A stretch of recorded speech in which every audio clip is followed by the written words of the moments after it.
नाम घेता गजानन झाले जन्माचे सार्थक। नाम घेता गजानन झाले जन्माचे सार्थक। शेगावीचे योगीराज थोर ब्रह्मांड नायक। ब्रह्मांड नायक ब्रह्मांड नायक ब्रह्मांड नायक ब्रह्मांड नायक। गजानन महाराज कुणी या अवलिया व्यक्ती नसून तुमच्या आमच्यासारखे सामान्य आहेत आणि नसतील ना तर मी बदलून दाखवीन। माझ्या घराला आजवर संत चरण लागलेले नाहीत, ही इच्छा पूर्ण व्हावी अशी मी आपणास विनंती करीत आहे। ठीक आहे।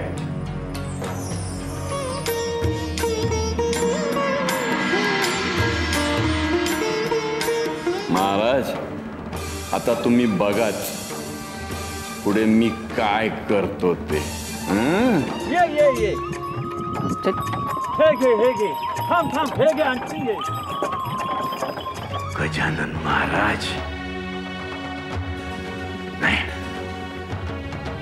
आता मला तुमच्याकडे बघावंच लागेल। गण गण गणात बोते नको, अरे बापरे, गण गण गणात बोते, गण गण गणात बोते, गण गण गणात बोते, गण गण गणात। महाराज, सुधाकरनं दिलेल्या भेटवस्तू आपण लोकांमध्ये वाटून टाकल्या।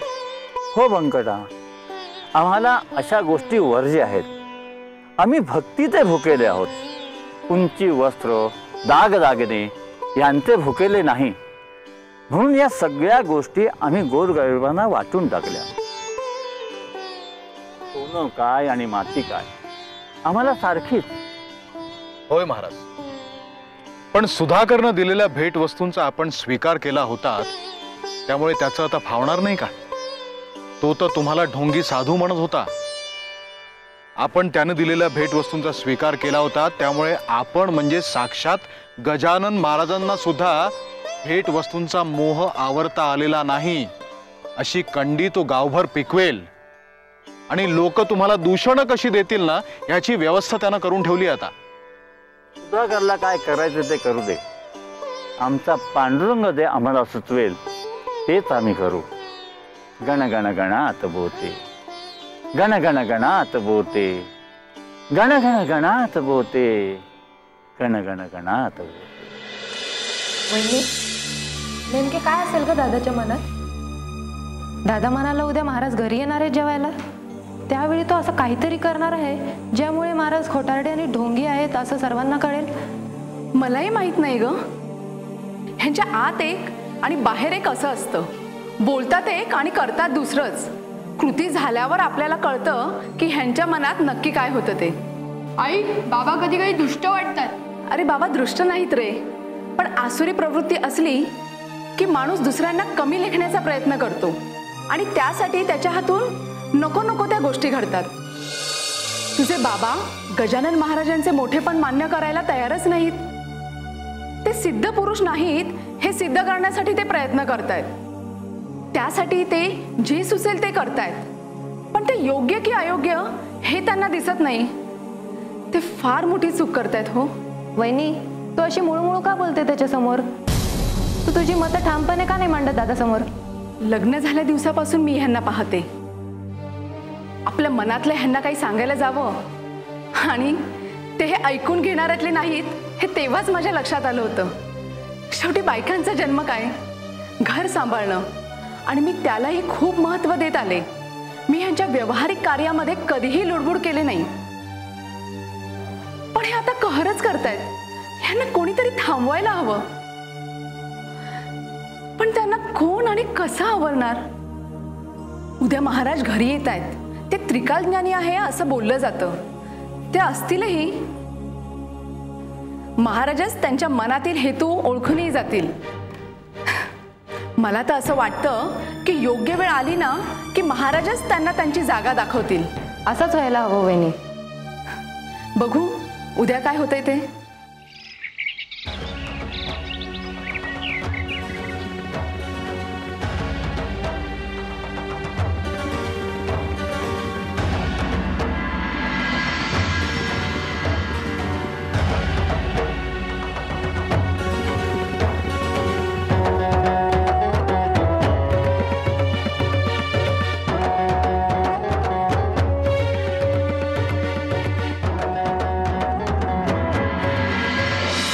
मालकाची पोरं गोडधोड खातात. एवढूसा तुकडा बी मालकीन बाई कधी वाढून देत नाहीत किरणला. तो बी लहान आहे, त्याला बी खायला द्यावासारखं नाही वाटत का त्यासनी? किरण बिचारा लाळ गाळत उभा राहतो तिथं. फार नको, पण आपण थोडं तरी लाड पुरवायला पाहिजेत का नको आपल्या लेकराचं? अहो भरजरी कपडे नाही त्याच्या अंगावर चालते की, पर अंगभर तुकडा तर पाहिजे का नको कपड्याचा?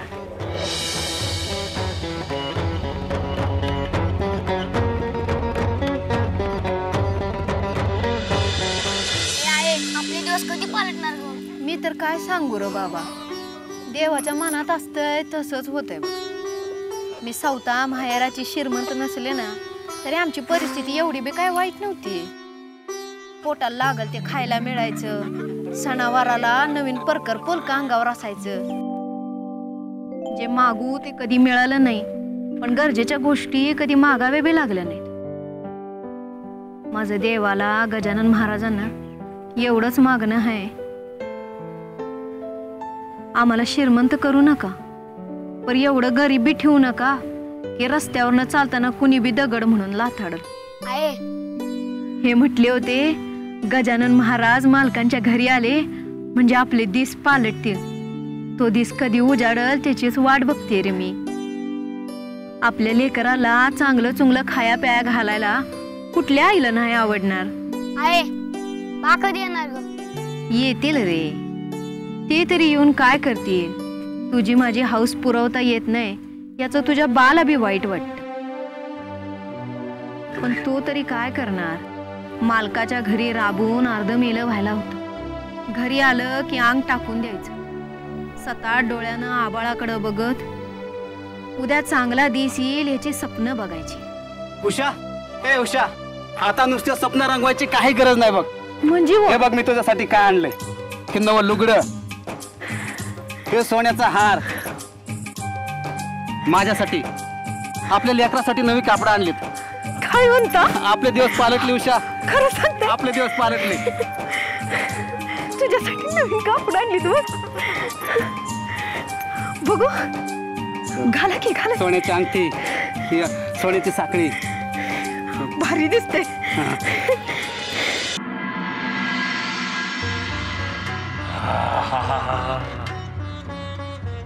मग काय, आज गजानन महाराज आपल्याकडे जेवायला येणार. बघूया काय करतात ते. अहो असं काय करताय तुम्ही? गजानन महाराज एक संत पुरुष आहेत आणि संत पुरुष कधीही मांसाहार करत नाही, आणि तुम्ही मात्र मला महाराजांसाठी मांसाहाराचा बेत करायला सांगितलंय. महाराजांसाठी मांसाहार करणं म्हणजे अभक्ष भक्षण आहे. लक्षणा, या संतांचे खायचे दात वेगळे असतात आणि दाखवायचे दात वेगळे असतात. हे सिद्ध होईल आज, हे तू बघशीलच. काय घमघमाट सुटलाय बघ मांसाहाराचा. ह्याच्या वासाने महाराजांच्या तोंडाला पाणी सुटेल आणि मग ते कसे ताव मारतील ते तू बघशीलच आज. अहो असं काय करताय? महाराजांनी जर मांसाहार घेत नाही असं म्हटलं तर आपण त्याच्या जोडीला शाकाहारी जेवण बनवून ठेवलं असतं ना. असं आपल्या घरून महाराज उपाशीपोटी निघून जातील हे बरं दिसत नाही ना. तू मला अक्कल शिकवू नकोस. मी काय करतोय हे मला कळते. येऊ दे महाराजांना, येऊ दे, आज मी बघतो. महाराज, महाराज आपण आलात, मी धन्य झालो. आपल्यासाठी पान वाढायचं, मांसाहारी जेवणाचा बेत केलाय. आपण मांसाहार घेता ना? अभक्ष भक्षण आम्ही करणार नाही. मांसाहार आम्हाला वर्ज्य आहे. असं कसं चालेल महाराज? अहो थोडं चाकून तर बघा, पुन्हा मागून घ्याल पानात. हा नाही, आम्ही मांसाहाराला शिवणार नाही. तुम्ही आणि इतर कोणी देखील मांसाहार करू नका. तुम्ही सुद्धा परमेश्वराने निर्माण केलेला हे एक जीव आहात. उद्या तुम्हाला ठार मारून कोणी खाल्लं तर चालेल? परमेश्वर सर्वांच्या ठाई असतो. तुम्ही एखाद्याला मारता म्हणजे परमेश्वराला मारता हे लक्षात घ्या. शाकाहारी जेवण नसेल तर आम्ही आजन्म उपाशी राहू, पण मांसाहार करणार नाही अशी शपथ घ्या. परमेश्वराने ज्याला निर्माण केलं त्याला संपवण्याचा अधिकार तुम्हाला नाही. तुझ्या बहिणीच्या पोटात गर्भ वाढतोय, उद्या त्याचं काही बरं वाईट झालं तर चालेल तुला? अहो महाराज, काहीतरी काय बोलताय महाराज? नाही ना, तू अजून जन्माला न आलेल्या जीवाचा विचार करतोस. अरे मग जन्माला आलेल्या जीवाचा विचार का करीत नाहीस? म्हणून आम्ही साऱ्या समाजाला सांगू इच्छितो की कोणाची हत्या करू नका, अभक्षभक्षण करू नका. गणगण गणात बोते, गणगण गणात बोते, गणगण गणात बोते.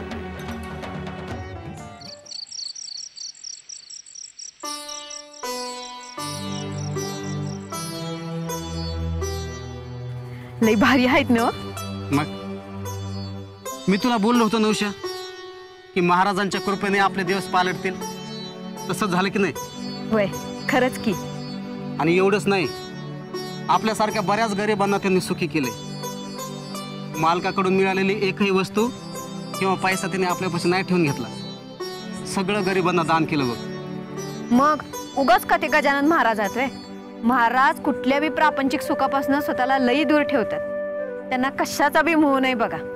महाराज गण गण गणात बोते, गण गण गणात बोते.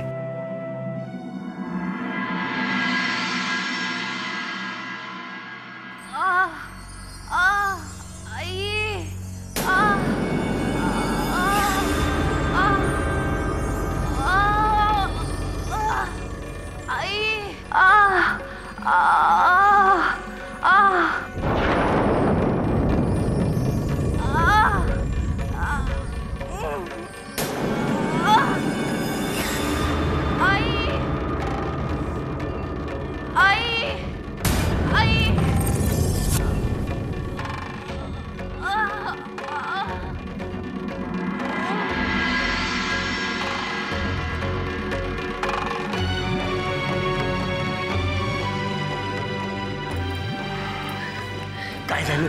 अहो, वंसनचा जीव धोक्यात आहे. आता त्या वाचू नाही शकणार. अरे देवा, आता काय करायचं? कशा वाचतील ते? अगं पण आता काय काय करायचं? तू तू तू सांग, तू सांग. हे सगळं तुमच्यामुळेच घडतंय. तुमच्याच कर्माची फळं वंसनला भोगायला लागतायत. महाराजांसाठी मांसाहाराचा बेत केलेलात ना? आता तू काही काही बोलून मला घाबरवू नकोस. आता काय करू ते सांग ना बाई. मग एक ऐकाल, महाराजांना शरण जा. आता तेच तुमच्या बहिणीचा जीव वाचवतील, काही मार्ग दाखवतील.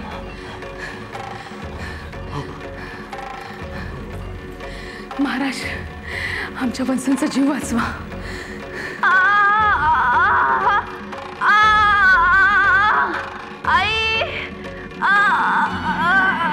महाराज या. सुलक्षणा, सुलक्षणा. महाराज, महाराज आले ते. महाराज, महाराज माझ्या बहिणीचे प्राण वाचवा महाराज. मी तुमची परीक्षा घेण्याचे दुस्साहस केले. मी तुम्हाला मांसाहार घालण्याचा महापापी प्रयत्न केला महाराज. मला माफ करा. अरे माझ्या बहिणीचे प्राण वाचवा महाराज, प्राण वाचवा. गण गण गणात बोते, गण गण गणात बोते, गण गण गणात बोते, गण गण गणात बोते.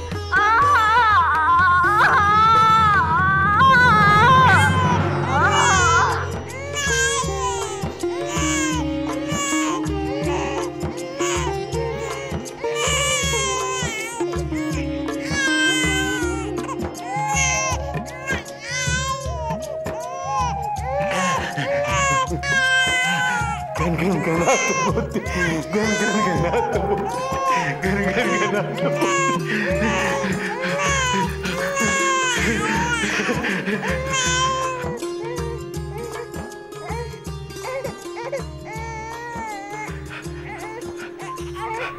गणगणात बोलते.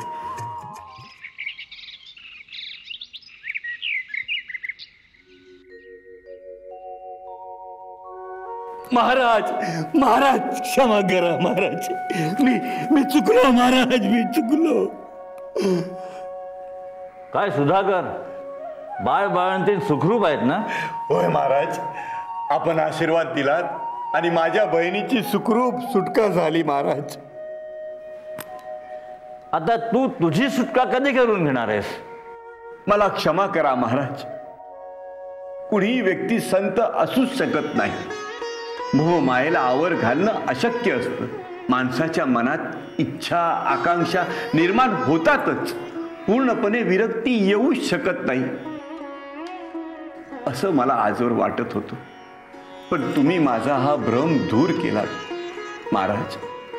आपण खरोखरीचे संत पुरुष आहात हे मला दाखवून दिलं. महाराज महाराज, मी आपणाला बदलायला निघालो होतो, पण तुम्हीच माझ्यात बदल घडून आणलात महाराज.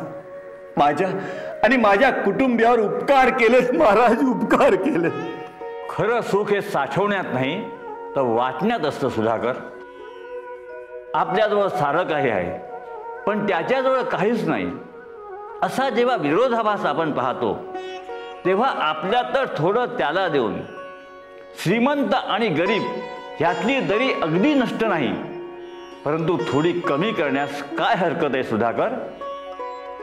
यामुळे समाजाचा समतोल राहील. श्रीमंत गरिबांचा दुश्वास करणार नाहीत आणि गरिबांना श्रीमंतांचा हेवा वाटणार नाही. होय महाराज, आपण सारे एक आहोत असं नुसतं बोलून एकोपा निर्माण होणार नाही. एकोपा साधण्यासाठी समर्पणाची भावना आणि त्यागी वृत्ती अंगी असायला हवी, परोपकार करायला हवा. आपण एखादी गोष्ट मिळवतो तेव्हा तीच गोष्ट दुसऱ्याने गमावलेली असते याचं भान ठेवायला हवं. आणि जे मिळवलं आहे त्यासाठी उत्सव साजरा करू नये. या उलट ज्याने गमावलं आहे त्याला आपल्यातलं थोडं काढून द्यावं ज्यामुळे त्याच्या मनाला नवी उभारी मिळेल. विजेत्याने पराजित झालेल्याचा गौरव करावा जेणेकरून पराजित झालेला भविष्यात विजेत्या होण्याची उमेद बाळगू शकेल. होय महाराज, यापुढे मी संभाजीला आणि कुणालाही नोकरासारखं वागवणार नाही. ते जरी नोकर असले तरी माझ्यासारखे कसे सुखाने जगतील याची मी काळजी घेईन महाराज. गण गण गणात बोते, गण गण गणात बोते, गण गण गणात बोते, गण गण गणात बोते.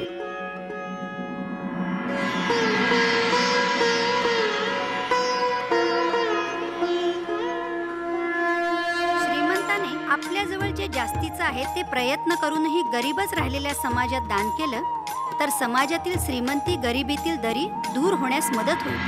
अरे सगळे उपाय केले पण कशानंच गुण येण झालाय. एक शेवटचा उपाय करायचा राहिलाय. कुठला चटकन सांग गड्या. अरे मी मूल व्हावं म्हणून काही करायला तयार आहे. अरे तुला काही करायची गरज नाही. जे करायचं ते घुंगरूवाले बाबा करतील. घुंगरूवाले बाबा? अरे हो, घुंगरूवाले बाबा. पण एकदा घुंगरूवाले बाबांना भेटू, ते काय उपाय सुचवतात ते बघू, नंतर विचार करू ना काय करायचं की नाही करायचं. अहो पण ते मला काय माहित नाही. मी उद्याच्या उद्या चाललोय काशीनाथ बरोबर. ठरलं म्हणजे ठरलं. गावाच्या देवळात दिवा लावितो तुपाचा, शेगावाच्या देवळात दिवा लावितो तुपाचा, असं उजाड पडला लखा आईच्या रूपाचा ग. ऐक लखाबाई तर